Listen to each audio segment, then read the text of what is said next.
Hello learners, welcome to my channel English Seeko. In this video, we are going to learn a very important topic of English grammar. The topic is about the use of no sooner and as soon as. Often there comes a question based on their interchange or transformation. It means that no sooner is the sentence starting with the no sooner is given and you have to change, you have to apply as soon as there. मतलब no sooner से शुरू हो सकता है sentence और आपको as soon as का प्रयोग करके उसको बदलना हो सकता है, या फिर सेंटेंस as soon as से शुरू होगा और आपको no sooner लगा करके उसको चेंज करना पड़ेगा. तो this is called the interchange और the transformation of the sentences. अपने पिछले वीडियो में भी मैंने बताया था कि नो सूनर का प्रयोग करते समय हमें कुछ रूल्स का ध्यान रखना पड़ता है. 2 इम्पॉर्टेंट रूल्स होते हैं, उन रूल्स को हम दोबारा एक बार देख लेते हैं. Rules for the usages of no sooner. पहला तो ये है कि जब हम नो सूनर का इस्तेमाल करेंगे तो ये सबसे पहले तो सेंटेंस के शुरुआत में ही आ जाता है. दूसरा, इसके साथ we have to use interrogative sentence form after no sooner. Use interrogative sentence form का मतलब है कि आपको जो सेंटेंस का फॉर्म रखना है नो सूनर लगाने के बाद वो हमेशा इंट्रोगेटिव सेंटेंस फॉर्म में रहेगा. मतलब कि for example I have written a few examples here. Had he gone, did she see. मतलब कि आप हेल्पिंग वर्ब यहाँ पे आप देख रहे हैं कि सब्जेक्ट के पहले है. अगर हेल्पिंग वर्ब सब्जेक्ट के पहले होती है तो वो क्वेश्चन फॉर्म में होता है, वो इंट्रोगेटिव सेंटेंस होता है. तो आपको ही हैड गॉन इस तरह से इस्तेमाल नहीं करना है.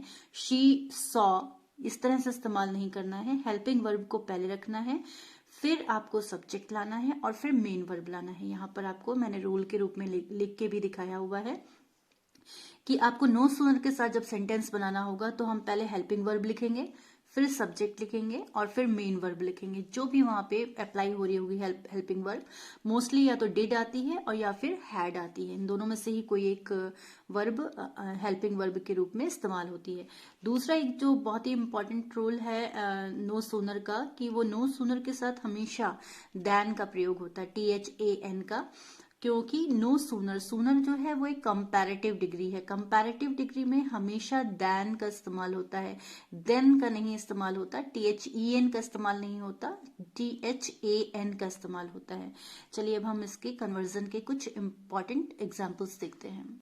इसको शुरू करने से पहले मैं एक बात ये आपको बता दूं कि नो सूनर जो होता है वो नेगेटिव सेंटेंस फॉर्म होता है और एज सुन एज जो होता है वो अफर्मेटिव सेंटेंस फॉर्म होता है. यानी कि आपको जो कन्वर्जन में पूछा जाता है, कभी कभी इस तरह से भी दिया जा सकता है कि नो सूनर लगा होगा और ब्रैकेट में लिखा होगा कि चेंज इनटू अफर्मेटिव सेंटेंस, या एज सुन एज दिया होगा और ब्रैकेट में लिखा होगा चेंज इनटू नेगेटिव सेंटेंस. तो आपको इंटरचेंज जब करना पड़ेगा तो नो सूनर का मतलब है नेगेटिव और एज सुन एज का मतलब है अफर्मेटिव. और क्वेश्चन मान लीजिए इस तरीके से आता है कि change the following into negative sentence. तो एज सुन एज पॉजिटिव है, आपको इसे चेंज करके यहाँ पर नो सूनर लेकर के आना है. तो सेंटेंस है हमारा as soon as the train arrived at the station, comma the passenger rush towards it. जैसे ही, एज सुन एज जैसे ही ट्रेन स्टेशन पर पहुंची यात्री उसकी तरफ दौड़ पड़े.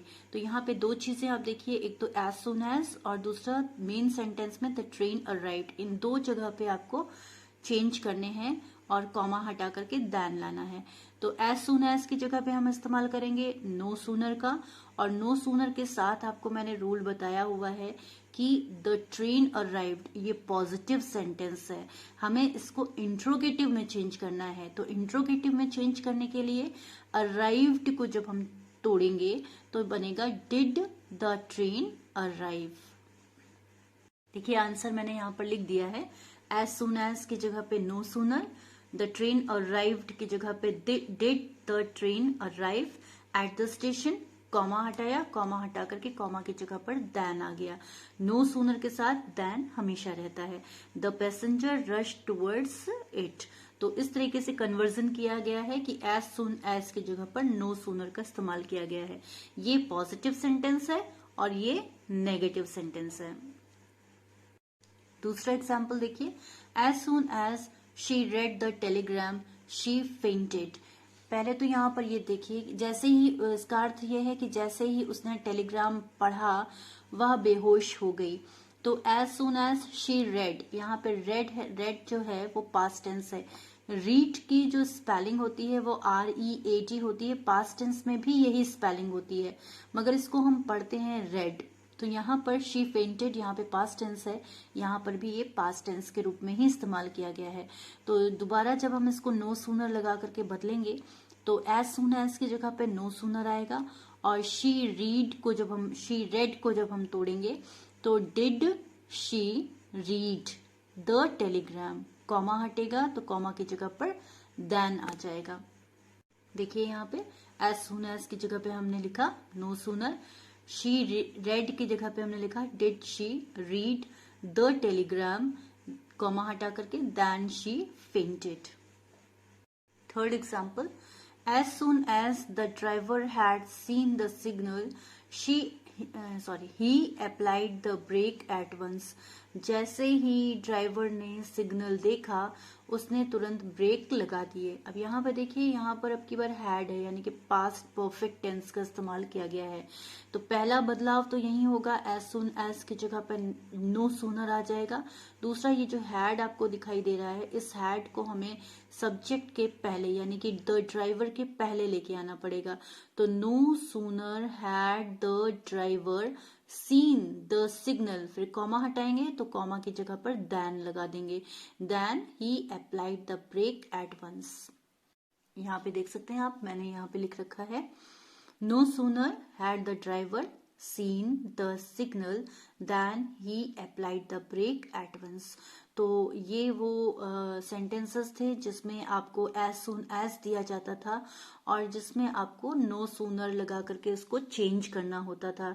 तो दो चीज़ों का ध्यान फिर से मैं बता दे रही हूँ, आपको रखना होगा कि पहला तो नो सूनर के साथ आपको इंट्रोगेटिव फॉर्म का इस्तेमाल करना है, यानी कि पहले हेल्पिंग वर्ब आएगी, फिर सब्जेक्ट आएगा और फिर मेन वर्ब आएगी, और दूसरा यहाँ पर देन का प्रयोग जरूर होगा। तो इन दो बातों का आपको इस नो सूनर के सेंटेंस बनाते समय ध्यान रखना है। अब हम दूसरा कन्वर्जन देखेंगे जो इसी का उल्टा होता है, मतलब कि आपको नो सूनर वाले सेंटेंसेस दिए जाएंगे और आपको उन्हें बदलना होगा एज सुन एज में। आपको मैं फिर से एक बार याद दिला दूं कि नो सूनर और एज सुन एज में अंतर ये होता है कि नो सूनर हमेशा नेगेटिव सेंस में होता है, यानी कि नेगेटिव सेंटेंस की तरह ट्रीट किया जाता है, और एज सुन एज हमेशा अफर्मेटिव होता है, यानी कि पॉजिटिव सेंटेंस की तरह ट्रीट किया जाता है। यहाँ पर देखिए, मैंने अपना एग्जाम्पल लिख रखा है पहले से ही। एग्जाम्पल में आपको एक्सरसाइज में इस तरीके से मिल सकता है कि change the following into affirmative sentence. तो यहाँ पे आपको पहला सेंटेंस लिखा है no sooner did I see the tiger then I ran away. जैसे ही मैंने टाइगर को देखा वैसे ही मैं दौड़ के भाग गया। अब यहाँ पे नो सूनर की जगह पे हमको एज सुन एज ले आना है। तुरंत आपको नो सूनर जैसे ही दिखेगा वैसे इसकी जगह पे आप एज सुन एज ले आएंगे। फिर यहाँ पर देखिए did I see interrogative form है और हमें चाहिए पॉजिटिव, क्योंकि एज सुन एज के साथ इंट्रोगेटिव फॉर्म नहीं आएगी, एज सुन एज के साथ पॉजिटिव फॉर्म ही चाहिए। तो हम इसको डिड को हटा देते हैं और आई अपनी जगह पे सब्जेक्ट रहता है और सी का पास्ट टेंस ले आएंगे, क्योंकि डिड लगा है, डिड का मतलब वर्ब की सेकेंड फॉर्म। तो सी की जगह पे हम सॉ ले आते हैं। तो आपका सेंटेंस बनेगा as soon as I saw the tiger, और उसके बाद देन हटाएंगे यहाँ से, क्योंकि देन हमेशा नो सूनर के साथ आता है लेकिन एज सुन एज के साथ नहीं आता। तो वापस देन को हटाएंगे तो वहां पे कॉमा लग जाएगा। तो सेंटेंस आपका बनेगा as soon as I saw the tiger comma I ran away. उसी तरह से दूसरा सेंटेंस आप देख सकते हैं, no sooner did the teacher enter the classroom then the students stood up. जैसे ही टीचर ने क्लासरूम में एंटर किया, जैसे ही प्रवेश किया, वैसे ही सारे स्टूडेंट्स स्टैंड अप हो गए। तो अब यहाँ पर भी आप दोबारा देख रहे हैं कि नो सूनर दिया हुआ है, तो नो सूनर की जगह पे आपको एज सुन एज लेकर के आना है और डिड को हमें हटा देना होगा। Did the teacher enter, enter की जगह पे एंटर्ड हो जाएगा, और द क्लासरूम देन हट जाएगा, देन की जगह पे कॉमा हो जाएगा, द स्टूडेंट्स स्टूड अप। देखिए यहाँ पे मैंने इसको करेक्ट कर यहाँ पे चेंज करके लिख दिया है। तो नो सूनर की जगह पर as soon as, did the teacher enter, the teacher entered, the classroom, comma, then की जगह पर comma, the student stood up. Third example, no sooner had I gone to bed then I fell asleep. No sooner की जगह पर as soon as लाएंगे। Had I gone, यहाँ पर देखिए यहाँ पे नो सूनर के साथ चूंकि इंट्रोगेटिव फॉर्म इस्तेमाल होता है इसलिए यहाँ पे हैड पहले आया हुआ है, तो हैड आई गॉन की जगह पे हमें लिखना होगा आई हैड गॉन, तभी ये पॉजिटिव सेंटेंस बनेगा। और दूसरा यहाँ पे देन को हटाएंगे, देन की जगह पर कॉमा लगा देंगे। देखिए मैंने लिख दिया है यहाँ पर, तो as soon as I had gone to bed I fell asleep.